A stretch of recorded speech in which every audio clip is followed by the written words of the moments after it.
A wnaeth Iesu atgyfodi go iawn, neu ai jyst stori dylwydd teg yw hon i'n ysbrydoli ni? Wel, mae Iesu Grist ei hun yn dweud wrth y disgyblion yn Efengylig, fi sydd yma go iawn, dim ysbryd ydw i. Ar ôl gweld y dystiolaeth, mae'r disgyblion yn credu fod Iesu wedi atgyfodi go iawn. Ac felly, mae yna wahoddiad i bawb, fel y disgyblion, i gredu heddiw hefyd. A ni ddim yn gwahodd pobl i gymryd rhyw blind leap of faith, ond ni'n gwahodd pobl i gymryd cam o ffydd yn seiliedig ar dystiolaeth. Mae yna dystiolaeth fod Iesu wedi atgyfodi, os oes gyda ni feddwl a chalon agored i weld hynny. Nawr yn gyntaf, bydde haneswyr yn dweud fod twf aruthrol yr eglwys Gristnogol yn y canrifoedd cyntaf yn brawf fod atgyfodiad Iesu yn wir. Mi oedd y Cristnogion cyntaf yma nhw'n cael ei erlyd hyd farwolaeth, a fydden nhw wir yn mynd i'w marwolaeth dros rhywbeth oedden nhw'n gwybod oedd ddim yn wir. A fydde rhywbeth oedd yn seiliedig ar gelwydd neu ar fyth yn lledu mor gyflym, yn arbennig pan fwy dilynwyr yn cael ei erlyd mor galed, anhebygol. Yr ail darn o ddystiolaeth yw y ffaith yn bod ni fel Cristnogion yma o hyd. Er fod crefydd draddodiadol yng Nghymru falle ar drai, yn rhyngwladol mae'r eglwys Gristnogol yn tyfu gymaint heddiw ag erioed.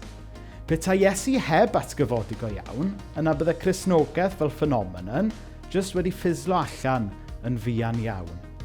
Ond 2000 o flynyddoedd wedyn, i ni dal yma yn cyhoeddi heddiw ar Sul y Pasg fod Iesu wedi atgyfodi. Y trydydd darn o dystiolaeth yw bywydau pobl sydd wedi credu a phrofi grym atgyfodiad Iesu. Weithiau ni methu gweld rhywbeth yn glir yn hunain, ond i ni'n gallu gweld ei effeithau y mywydau pobl eraill. Er enghraifft, dychmygwch fod rhywun yn dychwelyd adre i Gymru ar ôl wythnos o wyliau mewn gwlad gynnes. Er na wnaethoch chi brofi fe eich hun, na gweld unrhyw luniau o'ch ffrindiau yno, fe fedrwch chi gredu bod nhw wedi bod yno ar sail yr effaith mae'r haul wedi gael arnyn nhw, i chi'n gallu gweld eu lliw haul nhw. Mae modd gweld effaith rhywbeth ar rywun, a mae hynna'n dystiolaeth o'i fodolaeth. Mae'r un peth yn wir am atgyfodiad Iesu.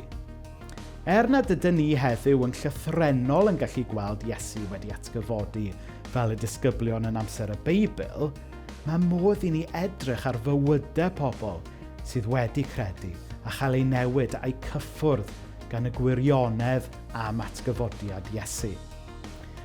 Edrychwch ar y Cristnogion yn y dwyrain canol sy'n gwrthod gwadu Iesu tra'n cael ei dal yn hostages gan ISIS. Edrychwch ar Gristnogion yn y wlad yma sy'n dal i ddewis dweud fod Duw yn dda ac yn dduw gobaith pan mae anwyliad nhw yn sâl neu hyd yn oed wedi marw. Dyna mae effaith yr atgyfodiad yn ei gael ar fywydau pobl sy'n credu yn Iesu. Mae'r Pasg yn gyfle i ymddiried yn Iesu a chredu yng ngrym i atgyfodiad. Ond y cwestiwn yw, ydych chi eisiau bod yn rhan o'r ddynoliaeth, y ddeiar a'r nefoedd newydd yma sy'n torri trwyddo? Mae yna groeso i bawb, a mae Iesu wedi agor y drws a cadw lle i chi. Pasg hapus i chi.